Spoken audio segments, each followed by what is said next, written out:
Hi everyone. I'm making this quick video. I only have about 8 minutes, so I'm gonna make it really fast because yeah, I'm actually loading something as well. So I'm gonna sleep.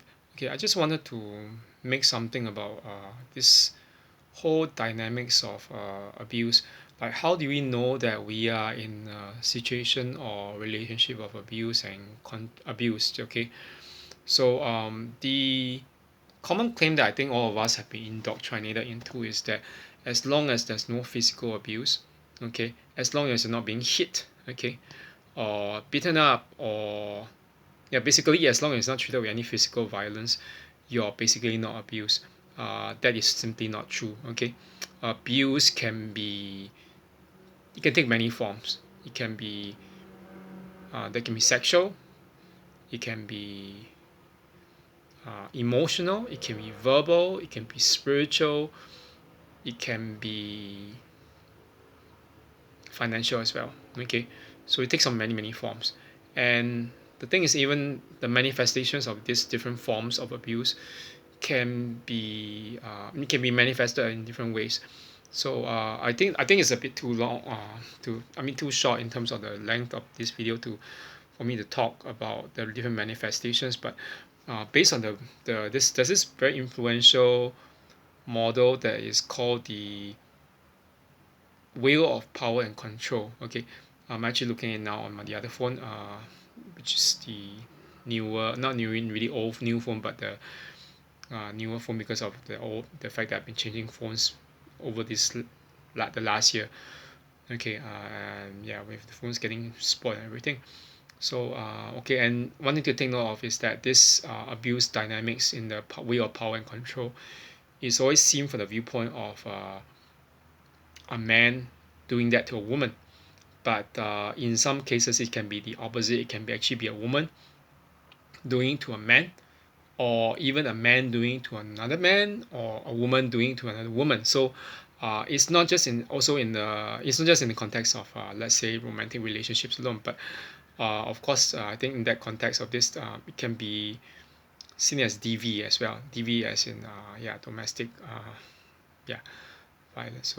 Okay, and I mean, I'm just trying to keep it, you know, easy so that I don't get flagged as usual, because YouTube has this tendency to flag everything, and nowadays my former videos, which used to have over thousands of views, have now become like virtually consigned to this cold palace, and yeah, no one's watching it, and it's like my friend says it was because of background, but I don't think it's just a background, just because yeah, YouTube has been doing that. So the algorithm is ridiculous. But okay, there are the wheel of power and control as 1, 2, 3, 4, 5, 6, 7. They have at least 8 spokes. But the basic thing, I think it boils down to the one definition. What exactly is abuse? Okay, abuse. Okay, to refer to something that I seen just now, and that was actually by Tim Fletcher. I think it was actually a counselor or a therapist who is using methods of psychology integrated with yeah, biblical studies to actually talk about this. And he said that anything that makes the person less than human, okay, is actually a form of abuse, and I actually agree with that. Okay, but just to look at the wheel of power and control, there are at least eight different spokes.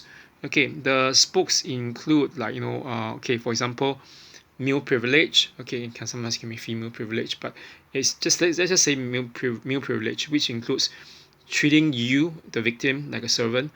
Okay, making all the big decisions. Yeah, that means the person, they act on your behalf, acting like the master of the castle, being the one to define men's and women's roles. Okay, that is male privilege. And okay, then you have the aspect of economic abuse, so preventing you or from getting or keeping a job, making you ask for money, giving you an allowance and taking your money and not allowing you to know or have access about the family income. I think I've actually experienced that. Whether it's, I mean, probably in an indirect way, where I didn't get enough chances to look for a job, or to do extra work while I was with the ex now, and it's just like, you need to spend time on me. What? No, I don't have time for you. You waste my time. Okay, not gonna say that. This doesn't apply to me, but this is actually common for women and sometimes even men, using children. Okay, so it makes, in this case, this is the third spoke. Okay, is to make you feel guilty about the children, using the children to relay messages. Okay, this is when triangulation happens.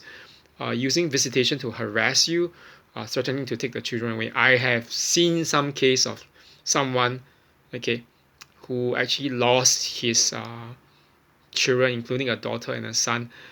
The wife is simply refusing to actually, yeah, it's like she just moved out one day, took the took the kids away, and they refused visitation. Okay, this is ridiculous, but yeah, this is one form of abuse. And I mean, unfortunately, there aren't any like real ways to handle this legally. I mean, in the system. Okay, the other one is minimizing. Okay, this is a common one: minimizing, denying, and blaming. So the person who's the abuser makes light of the abuse and doesn't take your claims or concerns about it seriously, saying that the abuse didn't happen. Okay, this is gaslighting. Shifting responsibility for the abusive behavior and saying that you cause it. Okay, this is what we said once before about Davo. Okay, about deflecting and denying, and in reversing the roles of victim and offender. Okay, the other one is isolation, controlling what you do, who you see and talk to, what you read, where you go, limiting your outside involvement, and using jealousy to justify actions. This was what happened to me. Okay, I'm gonna actually, I can't I'm gonna spend next other video few talking about this whole thing about how it affected me, but now I'm just put up with me while I actually define this quickly. Okay, emotional abuse. Okay, these two. Okay, putting you down, making you feel bad about yourself, calling you names. Yes, this is something. This is really insidious and it's really, really mean and evil. Making you think you're crazy, playing mind games, humiliating you. Yes, humiliating you. Like you can say you're ugly, you're fat, you're disgusting, but can you do it jokingly, making you feel guilty. Okay. Okay. The last two. Okay. Is actually intimidation, making you afraid by using looks, actions, and gestures, and smashing things, destroying your property, abusing pets, displaying weapons. Yeah, I've seen it before, and it's not pleasant. Okay. The last one is coercion and threats, making or carrying out threats and doing something to hurt you, threatening to leave you to commit suicide or to report you to welfare, and making you drop charges and making you do illegal things. I've been through almost all of this. Okay, I can define for you one by one, but I don't have time. So anyway, I'll leave you for the next video. Okay, so anyway, have a good one, everyone. Bye bye.